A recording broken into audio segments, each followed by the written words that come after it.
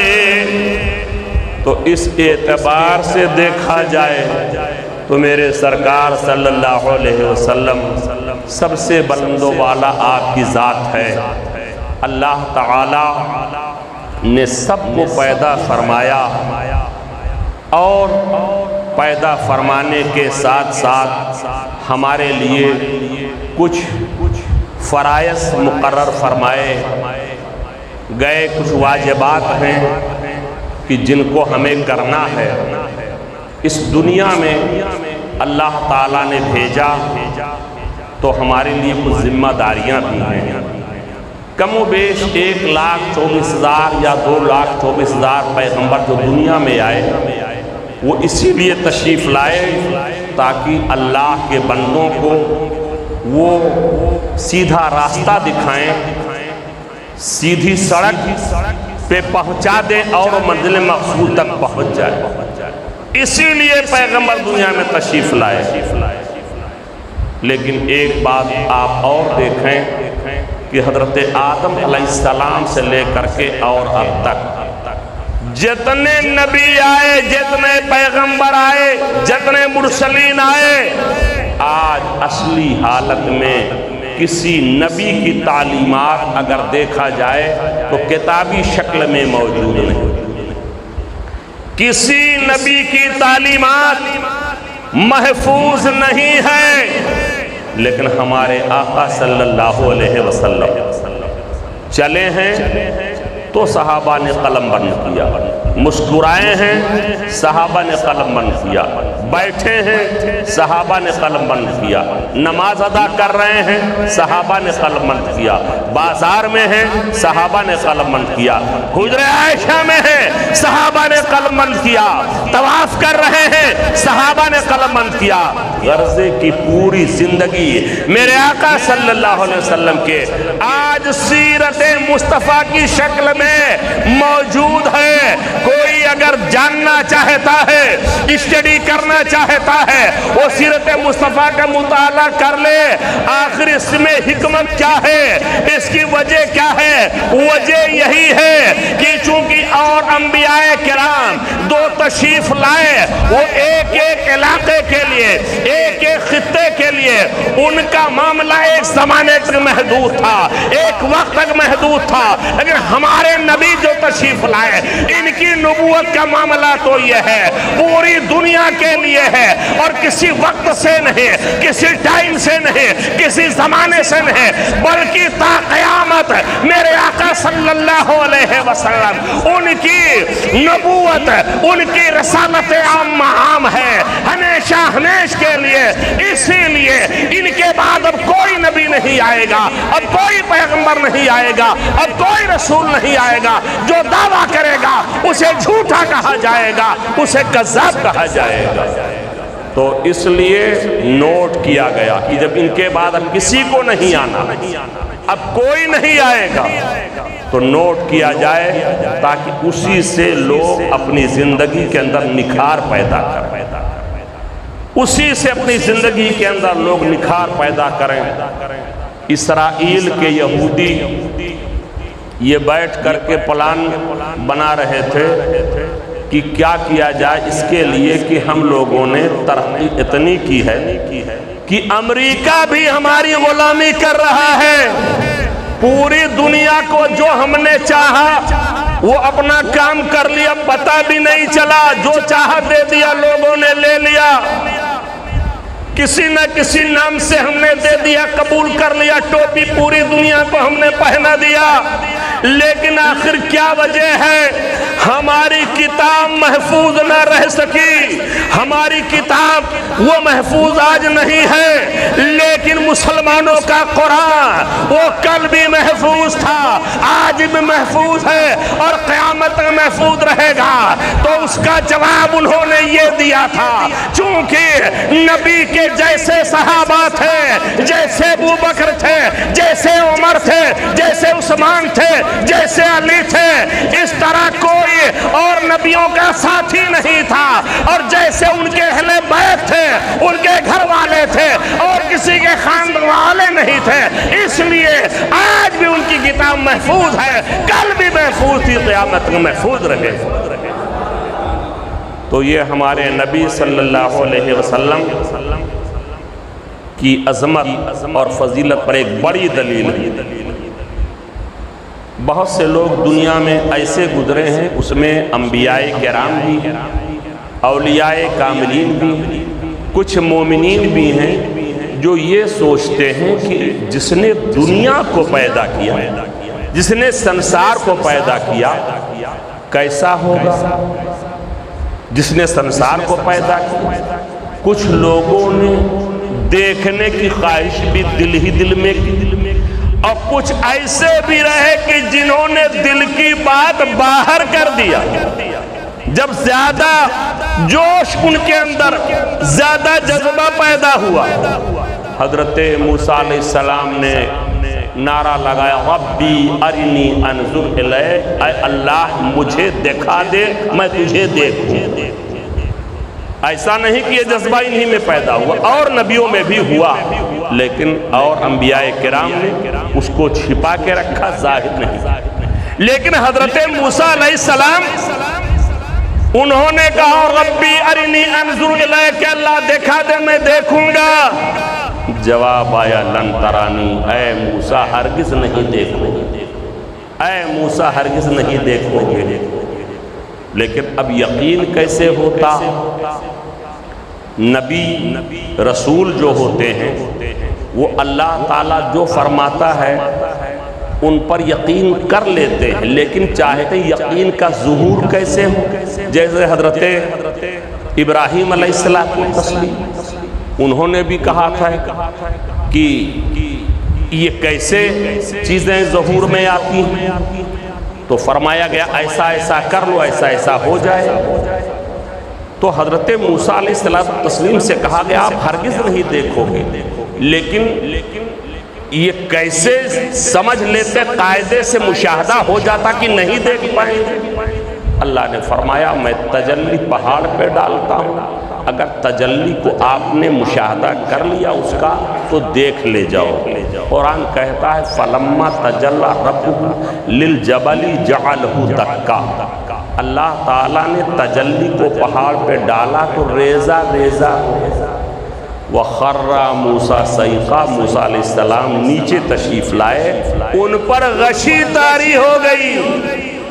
یعنی تجلی کو اللہ نے پہاڑ پہ ڈالا تھا، حضرت موسیٰ کی آنکھوں پہ نہیں ڈالا گیا تھا۔ فَلَمَّا تَجَلَّىٰ رَبُّهُ لِلْجَبَلِ جَعَلَهُ دَكًّا، قرآن کہہ رہا ریزہ ریزہ ہو گیا، سرما بن گیا، چٹان تھا کوہسار، وہ ریت میں تبدیل ہو گیا۔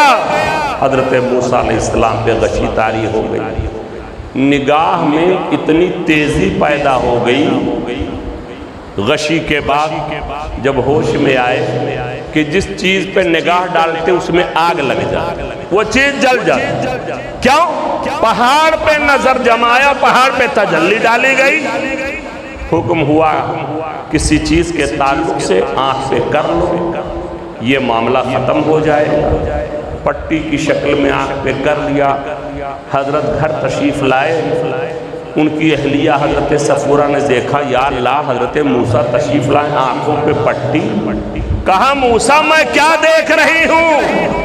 کہا خبردار خبردار صفورہ، اس کو ہٹانے کی کوشش نہ کرنا، اس لیے کہ اللہ نے تجلی پہاڑ پہ ڈالی تھی، میں نے تجلیات ربانی کا مشاہدہ پہاڑ پہ کیا ہے، نگاہوں میں تیزی آ گئی ہے، جس پہ نگاہ ڈالتا ہوں وہ چیز جل جاتی ہے، خبردار خبردار، اس کو کھولنے کی کوشش نہ کرنا۔ تو حضرت صفورہ نے کیا عرض کیا؟ اگر کہیں ہم لوگوں کی گھروں کی خواتین ہوتی کہتی ٹھیک ہے حفاظت کے ساتھ رکھیے گا، کہیں کھل نہ جائے کہ بینائی چلی جائے، جب آگ لگ جائے گی بینائی چلی جائے گی۔ انہوں نے یہ نہیں کہا، اے موسیٰ کم سے کم میں ان آنکھوں کو دیکھ لوں جن آنکھوں نے پہاڑ پہ اللہ کے تجلی کا مشاہدہ کیا۔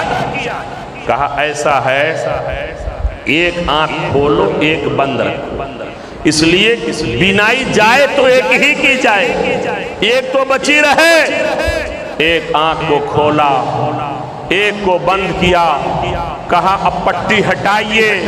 حضرت موسیٰ علیہ السلام نے جیسے ہی ہٹایا، اتنی تیزی تھی، اتنی لذت ملی حضرت صفورہ کو، جلدی سے دوسری آنکھ بھی کھول دیا انہوں نے، لیکن جیسے دوسری آنکھ کو کھولا، تیزی کی وجہ سے، جلال کی وجہ سے دونوں آنکھوں کی بینائی چلی گئی ہے، لیکن لذت اتنی ملی تھی کہ انہوں نے دوسری بھی کھول دیا۔ اب معاذ اللہ کیا اندھی ہو کر کے بیٹھ گئی؟ نہیں، حضرت موسیٰ کا معجزہ ظاہر ہوتا ہے اور دونوں بینائی آنکھوں کی واپس آتی ہے، پہلے جتنا دیکھتی تھی اس سے زیادہ دیکھنے لگی۔ کہنا یہ ہے، یہ تو حضرت موسیٰ علیہ السلام کو تسلیم کا معاملہ تھا، لن ترانی ہرگز نہیں دیکھو گے، لن ترانی ہرگز نہیں دیکھو گے، مشاہدہ کروا دیا گیا۔ لیکن جب میرے آقا صلی اللہ علیہ وسلم، ان کا معاملہ تو یہاں یہ بھی نہیں کہ حضرت موسیٰ کی طرح نعرہ لگایا ہو جیسے انہوں نے کہا رب ارنی، بلکہ یہاں حضرت جبریل بارگاہ مصطفیٰ میں حاضر ہوتے ہیں، رسول اللہ صلی اللہ علیہ وسلم کی بارگاہ میں حاضر ہوتے ہیں، اپنی پیشانی کو قدموں سے مس فرماتے ہیں اور کہتے ہیں یا رسول اللہ چلیے آپ کو بلایا گیا ہے معراج کے لیے، مجدد ملت ماضیہ، مؤید ملت طاہرہ، اعلیٰ حضرت عظیم البرکت رضی اللہ عنہ ارشاد فرماتے ہیں اسی وجہ سے ایک تو حضرت موسیٰ کا معاملہ آپ نے سنا، اور میرے نبی کا معاملہ کیا ہے؟ اعلیٰ حضرت بول پڑے کہ ان کی زندگی موسیٰ کی تو یہ تھے، تجلی پہاڑ پہ ڈالا تھا، پہاڑ ریزہ ریزہ ہو گیا تھا، لیکن ہمارے نبی صلی اللہ علیہ وسلم کا معاملہ تو یہ ہے کہ خود حضرت جبریل بلانے کے لیے گئے ہیں اور اکیلے نہیں بلکہ فرشتوں کی جماعت لے کر کے گئے۔ تبارک اللہ وہ شان تیری، تجھی کو زیبا ہے بے نیاز، تبارک اللہ وہ شان تیری، تجھی کو زیبا ہے بے نیازی، کہیں تو وہ جوش لنترانی، کہیں تقاضے وصال کے تھے، کہیں تو وہ جوش لنترانی، کہیں تقاضے وصال کے تھے۔ یہاں کہا جا رہا ادنو یا محمد، ادنو یا محمد، ادنو یا محمد، قریب ہو جائیں، قریب ہو جائیں، قریب ہو جائیں، قریب ہو جائیں۔ اور حضرت جبریل کہتے ہیں کہ چلیے آپ کا بلاوا آیا ہے۔ تو اس اعتبار سے اگر دیکھیں، غرض ہے کہ جس اینگل سے دیکھیں، جس اعتبار سے دیکھیں، تو یہ تو دنیا کا معاملہ ہے۔ قرآن کہہ رہا ہے کوئی چکر میں نہ پڑے کہ مصطفیٰ کی عظمتیں خالی دنیا ہی میں ہیں۔ ارے مصطفیٰ تو وہ مصطفیٰ ہیں، جیسے جیسے زمانہ بڑھتا جا رہا ہے، عظمتیں بڑھتی جا رہی ہیں، رفتیں بڑھتی جا رہی ہیں، بلندیاں بڑھتی جا رہی ہیں، اور قرآن کہہ رہا وَلَلْآخِرَةُ خَيْرٌ لَكَ مِنَ الْأُولَىٰ، ہر بعد میں آنے والی گھڑی پچھلی گھڑی سے بہتر ہے، بعد میں آنے والی گھڑی پہلی سے بہتر ہے۔ وَلَلْآخِرَةُ خَيْرٌ لَكَ مِنَ الْأُولَىٰ، بعد میں آنے والا لمحہ پہلے سے بہتر ہے، بعد میں آنے والا گھنٹہ پہلے گھنٹے سے بہتر ہے، بعد میں آنے والا زمانہ پہلے زمانے سے بہتر ہے۔ تو وہاں میدان محشر میں وہاں بھی میرے سرکار صلی اللہ علیہ وسلم کا مقام، مرتبہ، عظمتیں سب سے اعلیٰ ہوں گی۔ آخری گفتگو کا حصہ ہے، دو چند منٹ میں ختم کرتا ہوں۔ ایک بار محبت سے کہتے ہیں یا رسول اللہ، وہاں بھی آپ کی عظمتیں، بلندیاں، رفتیں سب سے زیادہ ہوں گی۔ قرآن کہہ رہا وَلَلْآخِرَةُ خَيْرٌ لَكَ مِنَ الْأُولَىٰ، ہر بعد میں آنے والی گھڑی پہلی گھڑی سے بہتر ہوگی۔ کیا بہتر ہوگی؟ آدم سے حضرت عیسیٰ علیہ السلام، جتنے انبیاء کرام ہیں سب کی بارگاہوں میں لوگ جا رہے ہوں گے۔ 50,000 سال کا ایک دن ہوگا۔ یہ قرآن میں لکھا ہوا ہے، حدیث میں نہیں ہے کہ کوئی ضعیف کہہ کے نکل جائے۔ کوئی ضعیف کہہ کے نکل نہیں پائے گا، اس لیے کہ وہابیوں میں ایک ان کا نام نہاد محدث ہے جس کا نام ناصر الدین البانی، نام یاد کر لیجیے، شیخ ناصر الدین البانی۔ ناصر الدین نام کے دو لوگ گزرے، ایک ناصر الدین حضرت علامہ قاضی ناصر الدین بیضاوی ہیں جو بہت اعلیٰ درجے کے مصنف ہیں، بہت بڑے مفسر ہیں، مفسر اعظم ہیں، خوش عقیدہ ہیں، اور ایک شیخ ناصر الدین البانی، یہ سلفیوں کا، غیر مقلدوں کا بہت بڑا گروپ انڈال۔ آپ سوشل میڈیا پہ ہم لوگوں سے زیادہ رہ لیتے ہیں، سب کی بات نہیں کرتا، کچھ لوگ زیادہ رہ لیتے ہیں، ہمارے توحید بھائی بھی بہت بزی رہتے ہیں، یہ بھی زیادہ نہیں رہ پاتے، تو آپ اس پر دیکھتے ہوں گے طرح طرح کے، بھانت بھانت کے، قسم قسم کے، وہ ایبا چوغا جبہ قبہ اس میں بیٹھے ہوئے ہیں، لیپ ٹاپ رکھے اور سمجھا رہے ہیں، بتا رہے ہیں۔ اس میں ایک محمد علی نام کا ہے، دہریہ ٹائپ کا، وہ کہتا ہم کسی کی تقلید نہیں کرتے ہیں، اور دو نام لیتا، شیخ زبیر کا نام لیتا ہے، شیخ ناصر الدین البانی کا نام لیتا۔ تو اس ناصر الدین البانی نے موضوع حدیثوں کے ساتھ ضعیف حدیثوں کو اکٹھا کیا، یہ بتانے کے لیے جیسے موضوع حدیثیں ان کا کوئی اعتبار نہیں ہے، گڑی ہوئی حدیثیں، ایسے ظالم نے تاثر دیا جو ضعیف حدیثیں ہیں ان کا بھی اعتبار، حالانکہ یہ غلط ہے۔ ضعیف حدیث جو ہوتی ہے اس کو فضائل میں علماء لیتے ہیں اور لیا جاتا ہے، وہ قبول کیا جاتا ہے۔ تو یہ کہنا ہے کہ یہ قرآن کہہ رہا ایک دن 50,000 سال کا ہو۔ اب آپ سوچو، باہر ہم لوگ بیٹھے تھے، گرمی سے پریشان تھے، کہا چلو اندر چلا جائے، کھڑکی کھولی جائے، پنکھا چالو کیا جائے، ہوا بھی ملے گی، آواز بھی پنکھے کی کم ہوگی۔ آپ اور ہم ذرا غور کریں، 50,000 سال کا ایک دن ہوگا، آدھا دن پریشانی میں، دقت میں، مصیبت میں گزر جائے، یعنی 25,000 سال گزرے گا۔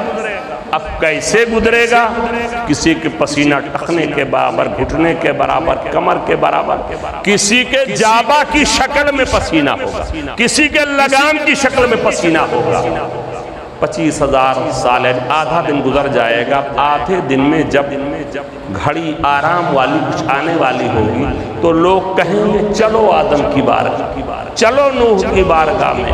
آدم کی بارگاہ میں آپ صفی اللہ ہیں، اللہ نے آپ کو پہلے پیدا کیا، آپ کو جنت میں رکھا، طرح طرح کی نعمتیں دی، آپ اس پریشانی کی گھڑی میں ہماری مدد فرمائیے۔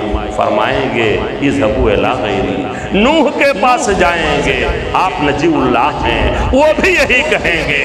غرضے کی کم و بیش 1,24,000 پیغمبر اعظام ہیں، نبی صلی اللہ علیہ وسلم کے علاوہ حضرت آدم سے عیسیٰ تک ساری بارگاہوں میں جا رہے ہوں گے، یہی کہا جا رہا ہوگا کسی اور کے پاس جاؤ، کسی اور کے پاس جاؤ، کسی اور کے پاس جاؤ۔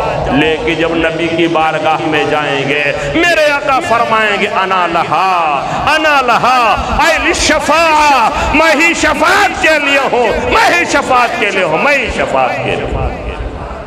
تو اب وہاں دیکھیے، وہاں بھی مصطفیٰ جان رحمت صلی اللہ علیہ وسلم، ان کی عظمتیں سبحان اللہ۔ سوال یہ ہے کہ آخر 25,000 سال تک کیوں نہیں یاد آئے؟ 25,000 سال ویسے ہی گزر جائے گا، پہلے کیوں نہیں یاد آئے گا؟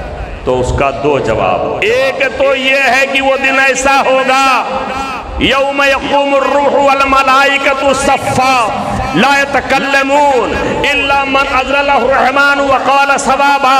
ملائکے مقربین کھڑے ہوں گے، سید الملائکہ حضرت جبریل کھڑے ہوں گے، لائن میں ہوں گے، قطار میں ہوں گے، کوئی گفتگو نہ کر پا رہا ہوگا مگر جسے اللہ نے اجازت دی۔ یہ عالم ہوگا، کسی کی کچھ سمجھ میں نہیں آئے گا، 25,000 سال ایسے ہی گزر جائے گا۔ اور ایک عاشقانہ جواب علماء نے دیا، کہا کہ دیکھو معاملہ یہ ہے کہ اگر پہلے ہی مصطفیٰ کی بارگاہ میں پہنچ جاتے اور ان سب بارگاہوں میں نہ جاتے تو کوئی سوچ سکتا تھا چاہے جہاں جاتے بگڑی بن جاتی، لیکن یہ ساری بارگاہوں میں ہمیں ٹہلایا جائے گا، ہمیں گھمایا جائے گا، آدم سے عیسیٰ تک بھیجا جائے گا تاکہ کوئی یہ نہ کہہ پائے کہ چاہے جہاں جاتے معاملہ حل ہو جاتا۔ ساری بارگاہوں میں جانے کے بعد اب نبیوں کے نبی کی بارگاہ میں، رسولوں کے رسول کی بارگاہ میں، پیغمبروں کے پیغمبر کی بارگاہ میں، تاکہ سب کی سمجھ میں آ جائے بگڑی بنے گی اسی در سے بنے گی، اگر کام بنے گا اسی در سے بنے گا، مصیبت ٹلے گی اسی در سے ٹلے گی۔ فقط اتنا سبب ہے انعقاد بزم محشر کا، فقط اتنا سبب ہے انعقاد بزم محشر کا کہ ان کی شان محبوبی دکھائی جانے والی ہے، کہ ان کی شان محبوبی دکھائی جانے والی ہے۔ تو حضرات آقا صلی اللہ علیہ وسلم کی عظمتیں، بلندیاں میں نے عرض کیا، پورا مہینہ، پورا سال اگر مجھ جیسا کم علم بیان کرے تو بیان نہیں کر پائے گا۔ چند باتیں میں نے گوش گزار کی ہیں، کہیں غلطی ہوئی ہو، خطا واقع ہو، اللہ تعالیٰ اسے معاف فرمائے، اور تھوڑی دیر کی ہم لوگ کی حاضری اللہ تعالیٰ اسے شرف قبولیت سے نوازے۔ کھڑے ہو جائیں، سلام ہو جائیں۔ مصطفیٰ جان رحمت پہ لاکھوں سلام، مصطفیٰ جان رحمت پہ لاکھوں سلام، شمع بز میں ہدایت، شمع بز میں ہدایت پہ لاکھوں سلام۔ کاش محشر میں جب ان کی آمد اور، کاش محشر میں جب ان کی آمد اور، بھیجیں سب ان کی شوکت پہ لاکھوں سلام، بھیجیں سب ان کی شوکت پہ لاکھوں سلام۔ مجھ سے خدمت کے قدوسی کہیں ہاں رضا، مجھ سے خدمت کے قدوسی کہیں ہاں رضا، مصطفیٰ جان رحمت پہ لاکھوں سلام، شمع بز میں ہدایت، شمع بز میں ہدایت پہ لاکھوں سلام۔ یا نبی سلام علیکہ، یا رسول سلام علیکہ، یا حبیب سلام علیکہ، صلوات اللہ۔ حبیبی یا رسول اللہ، رنج و غم سب دور کر دو، دل میرا پر نور کر دو، گنبد خضرا دکھا کر روح کو مسرور کر دو۔ یا نبی سلام علیکہ، یا رسول سلام علیکہ، یا حبیب سلام علیکہ، صلوات اللہ علیکہ۔ اے مدینے کے بسیا، ڈوبی نیا کے کھیویا، اے مدینے کے بسیا نوح کی نیا کھیویا پار کر جا موری نیا ورنہ من غرق بدریا یا نبی سلام علیکہ یا رسول سلام علیکہ یا حبیب سلام